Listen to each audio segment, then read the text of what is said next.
রাজধানীর খামারবাড়ি প্রধান ফটকের ভেতরে অবস্থান কৃষি ডিপ্লোমা শিক্ষার্থীদের। অন্যদিকে মূল সড়কে স্লোগানে উত্তাল শেরেবাংলা কৃষি বিশ্ববিদ্যালয়ের শিক্ষার্থীরা। সোমবার সকাল 6:30টার পর থেকেই রাজধানীর কৃষি সম্প্রসারণ অধিদপ্তরের প্রধান ফটক বন্ধ করে দেয় সারা দেশের বিভিন্ন প্রতিষ্ঠানের কৃষি ডিপ্লোমা শিক্ষার্থীরা। শুরু করেন এগ্রি ব্লকেট কর্মসূচি। এ সময় দাবি পূরণ না হলে কঠোর কর্মসূচির হুঁশিয়ারি দেন শিক্ষার্থীরা।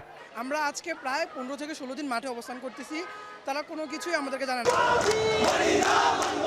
বেলার 1:30টার দিকে খামারবাড়ির গেটে জড়ো হতে থাকেন শেরেবাংলা কৃষি বিশ্ববিদ্যালয়ের শিক্ষার্থীরা। তাদের দাবি ডিপ্লোমা শিক্ষার্থীদের 8 দফা অযৌক্তিক। এ সময় পাল্টা 5 দফা দাবি ঘোষণা করেন তারা।